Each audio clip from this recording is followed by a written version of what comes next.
Welcome back, everyone, to the Abundance Formula podcast. I hope everyone had an awesome spring break. I know I took a little hiatus for spring break and just spent a lot of time with family. We had a great time. The weather was amazing. We stayed pretty much in town. We did go about an hour away to my stepdad's cabin and spent the weekend there with family and had a great time. So we just really relaxed and were outside for spring break, which felt really good to me. I feel like I haven't had nearly enough vitamin D lately or just been outside in the sun, and it actually felt warm, so you could just like be in the sun and not just in jackets and hats and like not even getting any sunshine in your skin. So that alone just felt so rejuvenating. So it was just a really great spring break for us, relaxing and being in nature, which it's been a little while since I feel like we've done that. So hope you guys had a great spring break as well. Today's solo episode, I'm going to start doing some little episodes that I'm going to call mini coaching sessions, because they'll be just kind of quickie thoughts of inspiration, but kind of in a coaching manner. So a mini coaching session for you guys, hopefully getting you thinking, maybe giving you an exercise or a tool to go implement. So just a short thing we're going to focus on. You have a tool to go try out for the rest of the week and see how things go for you. So today's episode, I wanted to focus on when people really feel like they want to enhance their productivity and really make a push towards their goals and their dreams, they hold back. And why? Or so often they hold back. And you're feeling stuck in this place. Why is that? So one of the biggest reasons that people will hold back and really pushing towards higher productivity and focus in getting to that dream or those goals is because they're afraid that if they really went all in, it's going to throw off their work-life balance, and they're going to neglect somehow some other area of their life that's important to them. And there's going to be guilt associated with that, or shame or irritation, because maybe you really want to push towards this goal, but then there's other things that are important to you, and you ultimately feel bad inside that you're spending less time there.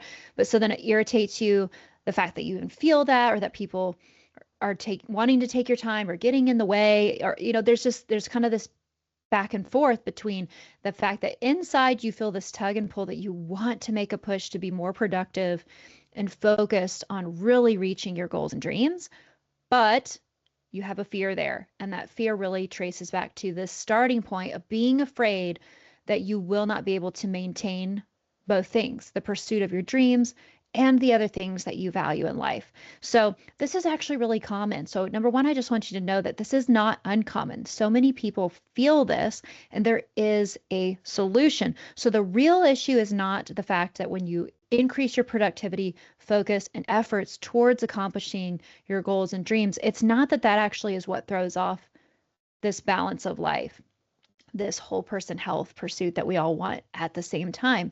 The problem is two things. Number one, most people who say that work-life balance is not possible are people that actually have never truly, if they're being honest, given the same amount of effort to creating work-life balance as they've given to any of their other pursuits. That's the reality. If they were being really honest, have they actually put in the same amount of effort towards creating a feeling of work-life balance in their life that fits for them as they have to other things? Winning a race or getting a promotion or finishing a work project, or say you've done a fitness competition, the effort and discipline to do that and all the things involved with that. Have you tried that hard towards this endeavor? And most of the time people cannot say they have. And part two of that is also they really have never actually created parameters to measure what balance even means to them, right? So you feel out of balance, but you don't actually know what metrics you're using to determine what balance even is. So one thing I want to ask you guys is, and you to think about and journal about, is how do you currently think of work-life balance? Do you think of it in terms of evenly distributed time, so quantity, or do you think about it in how that time feels, the quality of that time? So instead, this is what I want to challenge you to do. People who found a way to create work-life balance for them get better about being clear of how the time feels. It's not actually about even distribution of time. I think any of us, when we are asked, like, would you rather quantity over quality or quality over quantity? We would choose quality because we all know that when you've spent quality time with somebody that you care about, you know, an hour could feel like 10 hours. Time can fly by, and you thought you had been with that person so much longer because the time you spent with them was so good. And then some of you could say the same thing on the flip side, like, oh my gosh, it was so painstaking to be with somebody that it only might have been 30 minutes and it felt like 3 hours, right? So there's a huge difference in this whole concept of time and what that time even means. How you define the time really makes a difference to what that even means in existence. And when you think about humans are what created time, time itself is literally a fabricated thing. We created, what it means to start the day at whatever 12 a.m., then it moves to 1 a.m., 2 a.m., 3 a.m., all the way through, right? So if you can separate yourself from just thinking about time in only that way, but really thinking of it in the level of value and progress that you're feeling in the life arenas that matter to you, it's going to make a huge difference. And then that is going to be your metric. So that's step one tool. Really think about how have you currently been measuring what work life balance even means? Okay. And if you've been thinking of it as the amount of time or the quantity, I challenge you to switch it up. Not think of it that way, but think of the quality of time versus the amount. Okay. Next part is there are going to be times and seasons in our life where a certain life arena has more demands or has more pressure that you feel towards it. And maybe it's technically more time consuming. So then the solution is to be able to keep an eye on that quality and progress that you're still making in life in the areas that matter to you, and not even noticing when something has fallen off the bandwagon until it's like way far off the bandwagon. So this gets into the tool I want you guys to implement this week, which is to sit down and organize your life into 7 to 10 life arenas that matter to you. So this is something so many people have not done, is literally sit down and think of 7 to 10, no more than 10, distinct categories of life arenas to you that matter, that are things that you want to be on your measurement scale, that you're going to keep on your radar as life is passing by, so that you can keep them each healthy. And again, to each and every one of us, what healthy means or what successful means or what happiness means in each of those will be something different. So that's why you need to figure out what that means to you. So for me, here's just an example to give you. So my categories would be, one is personal health. So in that is included like mental, physical, emotional, spiritual. So personal health. My family or my relationships. So that means, well, family relationships is what I have. Spouse, or if you have a significant other, children, immediate family, etc. Then another category for me is friendships. Then number 4 would be creative contribution / my work or / mission. So if some of you don't have a job, you can have a mission or creative contribution you're giving to the world, something that's fulfilling. Okay. Another one is finances. Another one is hobbies / adventure, expansion, something to get creative juices flowing.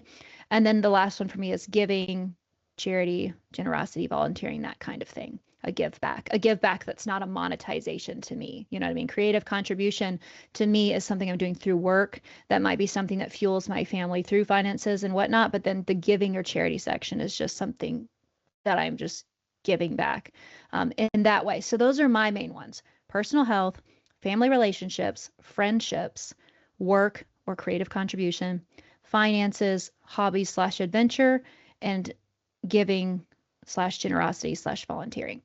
So create your categories, and then I want you to rate your happiness or level of satisfaction with where you're at in each of those on a scale of 1 to 10. So 1 being like completely derailed, totally off track, and 10 is like you're super happy and feel like you're in the perfect spot with that section. So rank it 1 to 10 and just write that number next to it, and review this every Sunday night or Sunday morning, either way.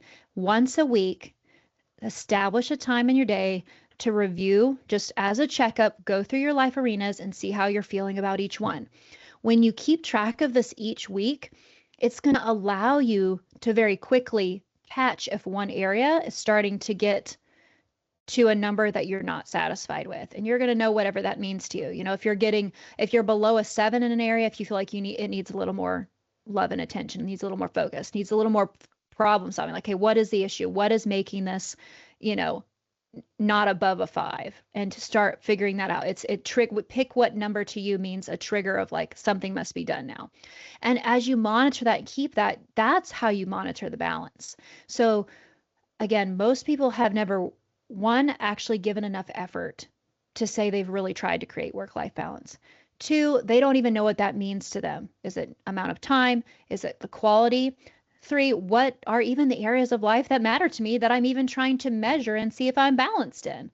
Okay, so now we have all of those incorporated here now, and then you've established a weekly check-in time to see how you're doing in those areas. So then when you have a season of life where maybe certain sections of these need more attention or have more pressure, then you don't just feel completely thrown off. You know it needs more time technically, but then you can focus your intentionality in the other areas to make sure that the time that you can give those, you give it really high quality. So for example, for me right now, I'm in a work push right now, getting out this new life. I'm finishing up my life coaching product so that I can launch that as a service that I will be giving.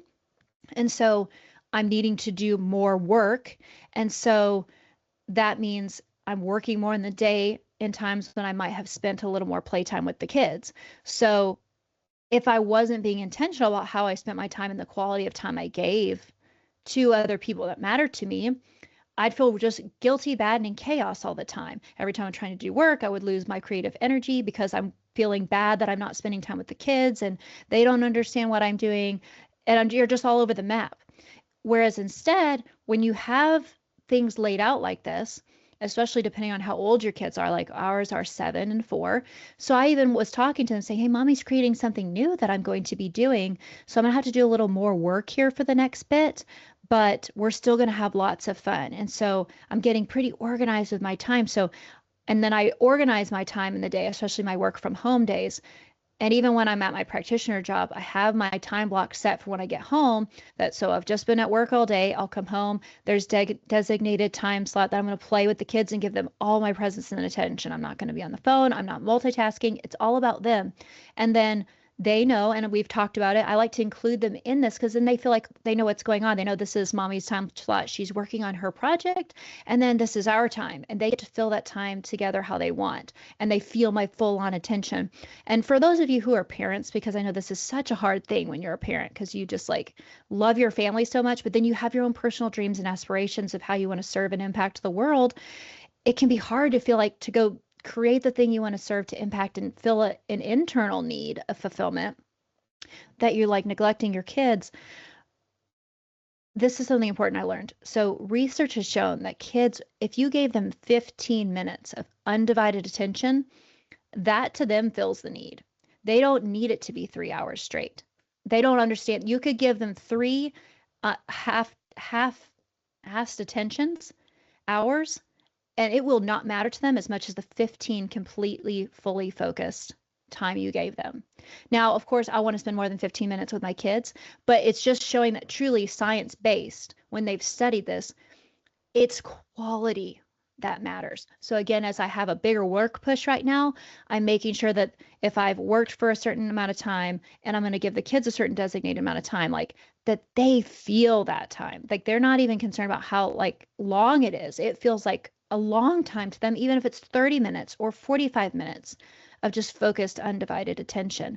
And they get excited about knowing that their time block is coming up and they'll plan what they want to do in that time block. They love that so much more than when I've tried to kind of multitask working and playing with them, stop, start, pause. Like it's just not as fun for any of us. And we don't make as much progress either direction, whether my relationship with them or the project I was working on. So it's worked so much better when you be honest with the people you care about in your life. Hey, if I've got something that's going to need a little more attention, maybe it's your physical health. Maybe you've reached a weight and a blood pressure or your pre-diabetes. You've reached a place where now your health really needs to take a spotlight of time quantity for a little bit. So you just be honest about that with the people in your life and say, hey, normally kids, I might have played with you for an extra hour, but I really need to do some exercise. So I'm going to need an hour of the day to do exercise stuff.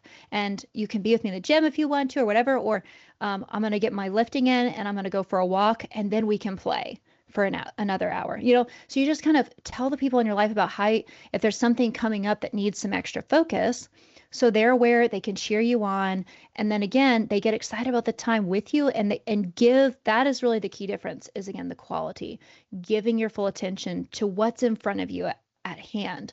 So intentionality is really key in being able to create a work-life balance, both with yourself, how you look at your calendar, and how you set your time blocks. And then knowing that whatever's in front of you right now, whoever is in front of you or whatever's in front of you, is getting your A game. That's kind of a follow-up question you can write down for yourselves after you've kind of done this stuff. You've laid out the arenas of your life. You're really focused on being intentional with the quality of time that you're giving to each of those things, and monitoring your scale and keeping that in a flow that feels good to you. But then another thing that's helpful is, as you go through just the day to day, as you come to each new thing or new project or person, ask yourself before you enter that next thing, who needs my A game right now? For me, if I'm on a busy practitioner day, each patient, okay, who's next? All right, this next person, they need my A game. Everything I'm doing is about them right now. Okay, I finished that. What's next? Is the notes I need to do or the documentation I need to go? Okay, who gets my A game now? Okay, I come home from work. All right, who needs my A game? The kids. They need a good solid hour of me just loving on them and playing with them and focusing on them before I start doing my other work. Okay, now I'm working on the other work. This needs my A game right now, this particular section of the framework, and this thing I'm creating. So again, just who needs your A game is another helpful thing, just in the daily step-by-step decisions and scenarios you'll enter, to just help you keep on your radar if you're doing your best. And all of this massively fuels your productivity and focus and gets you so much closer to your goals and faster. So the work-life balance is possible. You don't have to be afraid of it. It is customized per person, what that even means to somebody. And it really takes getting clear on these few areas that we've discussed. And it does take monitoring and measuring. What gets measured gets done.